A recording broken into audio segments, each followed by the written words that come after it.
What's up, you guys? So I'm here with a new video today. I just know it's been a while, you guys.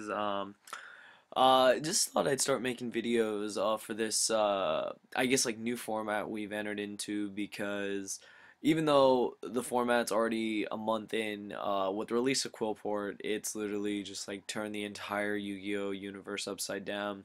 That deck is absolutely, I mean, I don't even know how to explain it because that deck is just insane. Not only for what it can do, but for the price of the deck right now.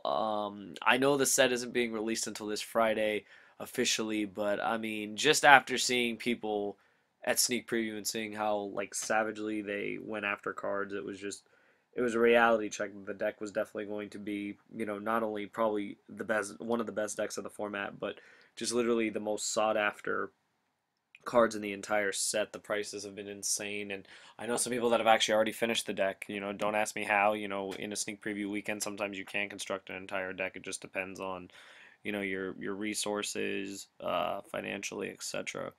But want to start doing a series of videos on how to combat that deck for all of us who aren't going to build the deck, who just don't want to invest the money, don't want to play that deck.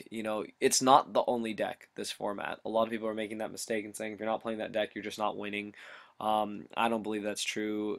When Dragon Rollers were a deck, Spellbooks were also a deck, Evil Swarm was also a deck. There was more than one good deck to play. Last format, Shaddoll's, Teller Knights, and Burning Abyss. They were all decks to play.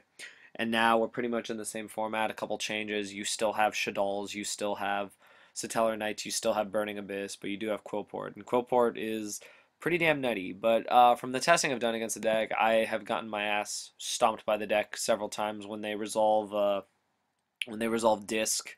I believe, unless I'm getting confused. Like if they resolve disc, they bounce your monster. They special summon like four. They summon like four other guys. Attack, attack, attack, attack. Like all the attacking, you just lose. Like followed up with a trap stun or whatever to stop your traps, or skill drain just to stop your monster effects. It's pretty crazy. But this is just some very basic stuff of how do we combat that deck. So I'm noticing that just the basics. Tool is obviously like the whole deck. Tool is insane. Card does, it's the recruiter, and I think right now the best thing to focus on is our best option, spell and trap removal, to stop the pendulums. My theory was if you stop the pendulums, you should be able to at least buy yourself a turn. It will not win you the game, flat out. It will not. People think it does. It does not. They just fire right back. You hit one pendulum, they do another one, and once they set up their range, they're good to go. But these are just a couple cards you guys can side. And I also want your guys' opinion in the comments below. Other cards that you're going to side and or main deck. The basics start with Mystical Space Typhoon. Obviously, deactivate tool, chain Typhoon. Deactivate another tool, hopefully have another Typhoon. Very basic streamline removal. Typhoon's also good just to hit skill drain. Like I think that's huge. Skill drain is such a problem card because they're playing skill drain, they're playing emptiness, they're playing everything. Like Typhoon can handle both of those cards, so Typhoon's versatile. That goes equally for Twister. Now, I'm not encouraging you guys to side all these cards. Do not dedicate your entire side deck to Qliphoths. You will lose to all the other decks you're going to play. You're not going to go into a regional or YCS and play 10 rounds of just Qliphoths. I mean, if you do, well, shit, that sucks, but it's not going to happen. Twister's good as well, being able to set it and then reacting to the pendulum activations. It's just really good. Also getting the field off the board because the additional normal summon of a Qliphoths is just too much. It makes the deck even crazier. So these are just really good cards for streamline removal. Plus, it's just really good against skill drain, which is a big problem, and Vanity's Emptiness, etc. Spell Shattering Arrow. A lot of people have been hyping this card. The card's good. Don't get me wrong. It's a quick play, very good. But I don't know if it's the best card here. I think Fairy Wind is actually better. Reason being, Spell Shattering Arrow only does hit spell cards. Now I know a lot of people are saying, well, that's what we're trying to hit. We're trying to hit the pendulums. Well, that's very true, but we're also trying to hit Vanity's Emptiness and Skill Drain. I'm going to mention those throughout the entire video because the deck runs them, full triplicates of them. It's very problematic because you simply cannot play Yu-Gi-Oh! MCall40 made a video on hate for Qliphoths, and like literally just said it, you just can't play Yu-Gi-Oh! So Spell Shattering Arrow is good, but I feel that Fairy Wind may actually be the better card. Fairy Wind is insane. I think Fairy Wind is the best card. It's definitely a card I'm putting 3 of in my side deck for whatever deck I'm playing because I'm not going to play Qliphoths, so I'm trying to play something else.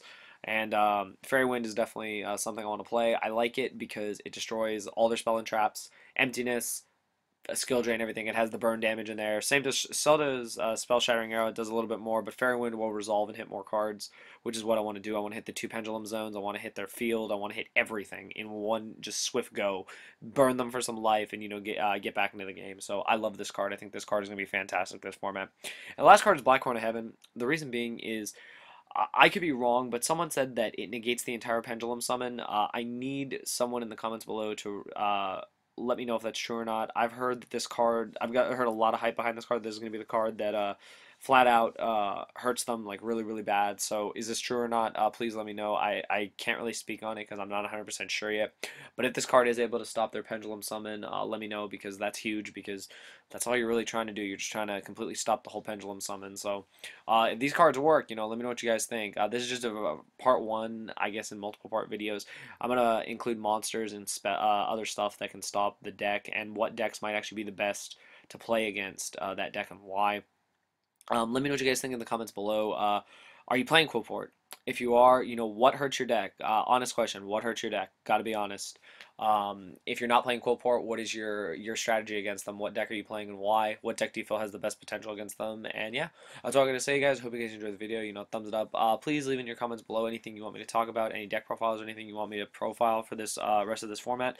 And yeah, just let me know what you guys think, and just leave your comments below with other cards that will be used to combat Qliphoth. So that's all I gotta say, guys. Thank you for watching.